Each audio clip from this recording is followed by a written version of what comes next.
Terima kasih. Perkenalkan, nama saya Kesha Marcihenuk, NIM 18100200010. Di sini kami kelompok 4 akan menjelaskan materi mengenai likuidasi persekutuan yang akan dimulai dari likuidasi bertahap. Nah, likuidasi bertahap atau installment liquidation merupakan likuidasi yang secara umum memerlukan beberapa bulan dalam penyelesaiannya dan mencakup pembayaran periodik atau cicilan atau bertahap kepada para sekutunya selama periode likuidasi. Nah, likuidasi bertahap mencakup distribusi kas ke para sekutu sebelum menyelesaikan likuidasi aset yang terjadi. Nah, pihak akuntan secara khusus harus berhati-hati pada saat mendistribusikan kas, karena dapat saja terjadi suatu peristiwa di masa mendatang yang mungkin mengubah jumlah yang harus dibayarkan kepada para sekutu.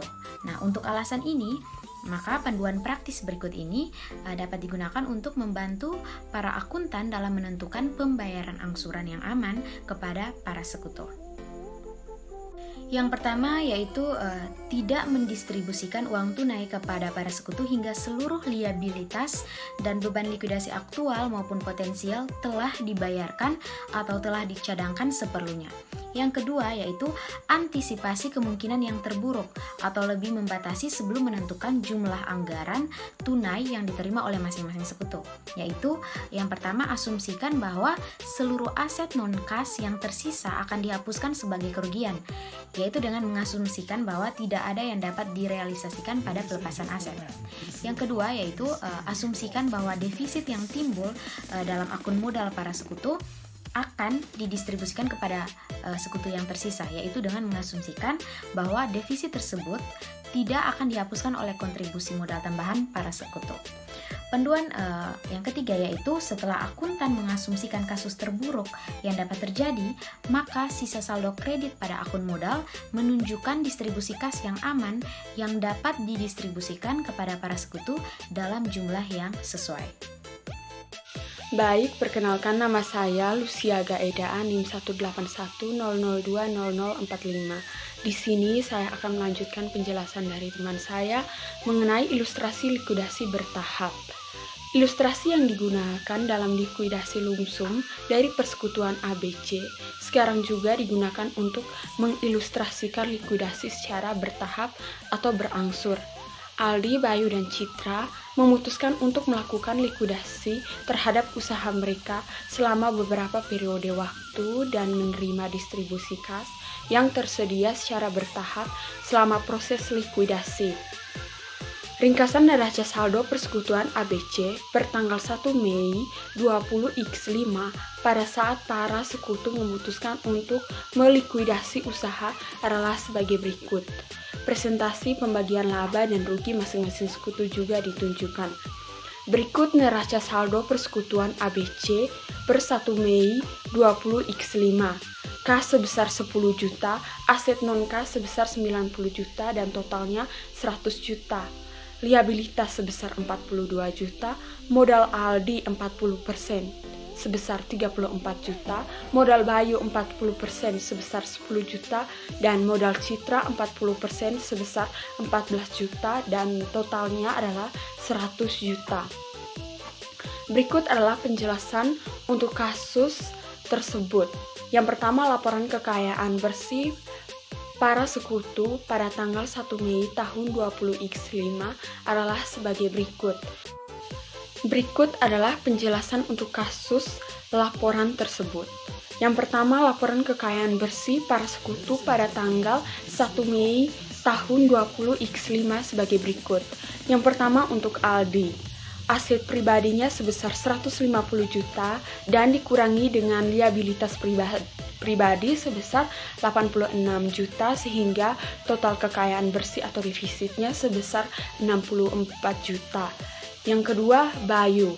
Aset pribadinya sebesar 12 juta dan liabilitas pribadinya 16 juta. Lalu kekayaan bersih atau defisit dari Bayu sebesar 4 juta. Yang ketiga, Citra.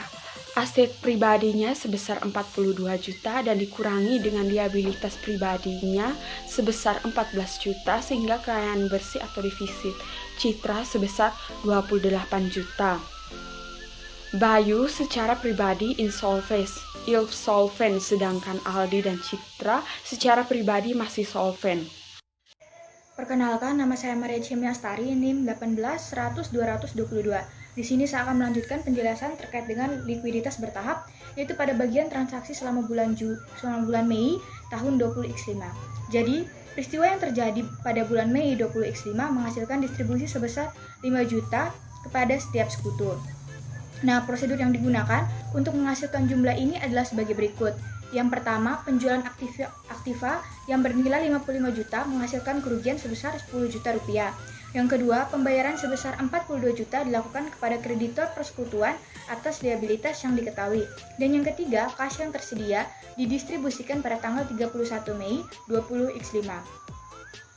Dengan mengasumsikan situasi terburuk yang mungkin terjadi, sisa aset yang bernilai 35 juta akan mengakibatkan total kerugian. Selanjutnya, schedule ini dimulai dengan saldo modal para sekutu pada tanggal 31 Mei. Schedule ini secara logika hanya menggunakan akun modal yang berasal dari persamaan akuntansi, yaitu aset kurang liabilitas sama dengan saldo modal sekutu.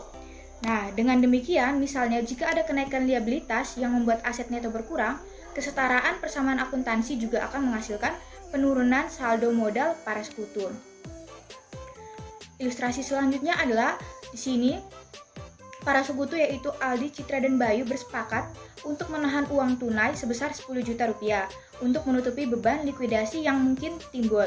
Selain itu, aset non-kas memiliki saldo sisa sebesar 35 juta pada tanggal 31 Mei.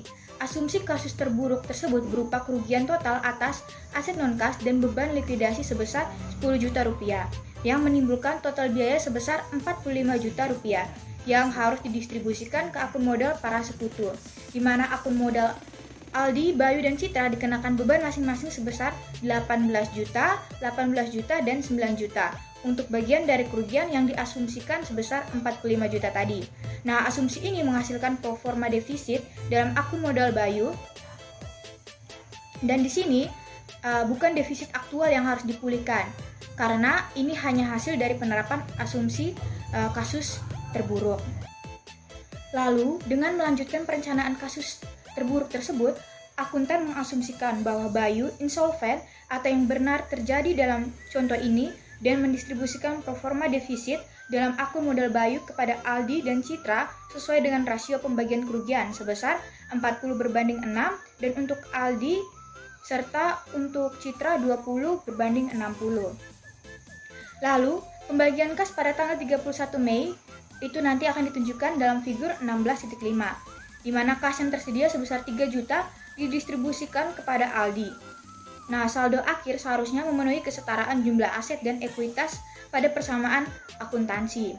Lalu, pada tanggal 31 Mei setelah didistribusi bertahap, lakukan persamaan akuntansi yang akan menjadi aset sebesar 45 juta dikurangi. Baik, terima kasih. Di sini saya akan menjelaskan pada bagian transaksi selama bulan Juni 2005.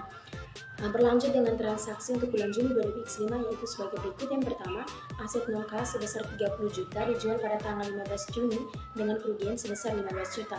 Kerugian tersebut didistribusikan ke para sekutu dengan rasio pembagian kerugian yang menghasilkan saldo modal Bayu sebesar 0. Yang kedua, pada tanggal 30 Juni 2005, kas yang tersedia didistribusikan kepada para sekutu sebagai pembayaran bertahap. Nah, di sini schedule pembayaran yang aman kepada para sekutu pada tanggal 30 Juni 2005 menunjukkan bagaimana jumlah distribusi dihitung. Rencana kasus terburuk mengasumsikan bahwa aset non-kas yang tersedia sebesar 5 juta harus dihapuskan sebagai kerugian dan bahwa kas dalam cadangan sebesar 10 juta sepenuhnya digunakan untuk beban likuidasi. Ruang form kerugian sebesar 15 juta dialokasikan kepada para sekutu sesuai dengan rasio pembagian kerugian sehingga menimbulkan defisit sebesar 6 juta. Dalam akun modal Bayu, dengan melanjutkan kasus skenario kasus terburuk ini, diasumsikan bahwa Bayu tidak dapat menghapus saldo debit dalam modal ini. Oleh karena itu, Potensi defisit sebesar 6 juta ini dialokasikan kepada Aldi dan Citra menurut rasio laba dan rugi yang terjadi, yaitu 40/60 untuk Aldi dan 20/60 untuk Citra. Saldo kredit yang terjadi dalam akun modal para sekutu menunjukkan jumlah kasus yang dapat didistribusikan dengan aman. Uang tunai yang tersedia sebesar 15 juta akan didistribusikan kepada Aldi dan Citra pada tanggal 30 Juni. Perkenalkan, saya Krisdayanti Ndolu, NIM 18100-229. Di sini saya akan melanjutkan penjelasan bagian transaksi selama bulan Juli tahun 2000X5. Nah, di sini bagian terakhir figur 16-4 menunjukkan penyelesaian transaksi likuidasi selama bulan Juli tahun 2000X5. Yang pertama, aset yang tersisa dijual pada nilai bukunya sebesar 5 juta rupiah. Yang kedua, biaya likuidasi yang sebenarnya sebesar 7.500.000 dibayarkan dan dialokasikan kepada para sekutu dengan rasio pembagian kerugian yang menimbulkan debit sebesar 3 juta dalam akun modal Bayu. Nah, sisa sebesar 2.500.000 dari 10 juta ini dalam akun yang dicadangkan untuk biaya yang dikeluarkan untuk distribusi para sekutu. Yang ketiga, oleh karena Bayu secara pribadi insolven dan tidak memberikan kontribusi kepada persekutuan, maka defisit sebesar 3 juta tersebut didistribusikan kepada Aldi dan Citra dengan rasio pembagian kerugian. Nah, di sini perhatikan bahwa ini merupakan defisit aktual, bukan pro forma defisit. Yang keempat, sisa kas sebesar 7.500.000 dibayarkan kepada Aldi dan Citra sampai sebatas saldo modal mereka. Nah, setelah didistribusi akhir ini, semua saldo akan menjadi nol, yang kemudian mengidentifikasikan penyelesaian proses likuidasi. Nah, berikut untuk figur 16-4 yaitu kertas kerja likuidasi bertahap, dan figur 16-5 teman-teman dapat lihat di slide pada PPT. Perkenalkan, nama saya Mantra, NIM 18100200027. Saya akan menjelaskan bagian rencana distribusi kas.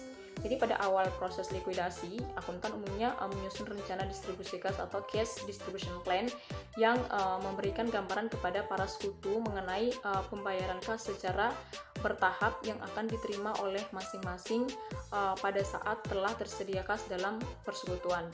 Jadi distribusi bertahap aktual ini ditentukan dengan menggunakan laporan realisasi dan likuidasi yang dilengkapi dengan schedule pembayaran aman kepada para sekutu. Jadi rencana distribusi kas ini merupakan proyek performa pengguna kas apabila telah tersedia uang tunai. Konsep dasar dari rencana distribusi kas pada awal proses likuidasi adalah daya serap kerugian atau loss absorption LAP. LAP seorang sekutu diartikan sebagai kerugian maksimum yang dapat terjadi dalam persekutuan sebelum saldo akun modal sekutu dilunasi. Jadi daya serap kerugian merupakan fungsi dari dua elemen, yaitu LAP sama dengan saldo akun modal sekutu dibagi dengan bagian kerugian sekutu. Sebagai contohnya, pada tanggal 1 Mei 2005, Aldi memiliki saldo kredit akun modal sebesar 34 juta rupiah dan 40% bagian dalam kerugian. Penentuan ABC LAP ini adalah sebagaimana yang sudah saya jelaskan tadi, LAP sama dengan saldo akun modal sekutu dibagikan dengan bagian kerugian sekutu. Jadi saldo akun modal sekutu ini adalah sebesar 34 juta rupiah dan bagian kerugian sekutu adalah 40% atau 0,40. Jadi LAP-nya adalah 34 juta rupiah dibagi 0,40, hasilnya adalah 85 juta rupiah. Hal ini berarti bahwa kerugian atas pelepasan aset non-kas atau dari biaya likuidasi tambahan sebesar 85 juta rupiah yang akan menghapuskan saldo kredit dalam akun modal Aldi adalah sebagai berikut. 85 juta rupiah ini dikalikan dengan 0,40%, 0,40 atau 40%, hasilnya adalah 34 juta. Baik, di sini saya akan melanjutkan. Para sekutu meminta rencana distribusi kas pada tanggal 1 Mei 2000X5 untuk menentukan distribusi atas kas telah tersedia selama proses likuidasi. Rencana semacam itu selalu memberikan pembayaran kepada kreditur persekutuan sebelum didistribusikan dapat dilakukan kepada para sekutu. Pengamatan penting dari contoh tersebut adalah sebagai berikut. Yang pertama, daya serap kerugian masing-masing sekutu dihitung ketika saldo modal sebelum likuidasi dibagi dengan presentasi pembagian kerugian para sekutu. Aldi memiliki LAP tertinggi sebesar 85 juta. Citra memiliki LAP tertinggi berikutnya senilai 70 juta dan Bayu memiliki LAP terendah sebesar 25 juta. LAP masing-masing sekutu merupakan jumlah kerugian yang sepenuhnya mengeliminasi saldo kredit modal netonya. Aldi adalah sekutu yang paling tidak rentan terhadap kerugian dan Bayu adalah yang paling rentan terhadap kerugian. Yang kedua, saldo modal Aldi yang tersisa sebesar 28 juta dibagi dengan presentasi pembagian kerugiannya sebesar 40%. Sekutu yang paling tidak rentan akan menjadi yang pertama untuk menerima pembayaran tunai setelah pembayaran kepada para kreditur. Berikutnya saya akan menjelaskan terkait dengan inkorporasi persekutuan. Jadi inkorporasi di sini maksudnya itu menggabungkan. Nah, seiring dengan persekutuan yang berkembang, maka para sekutu memutuskan untuk menginkorporasi atau meleburkan usaha untuk memiliki akses pendanaan ekuitas tambahan.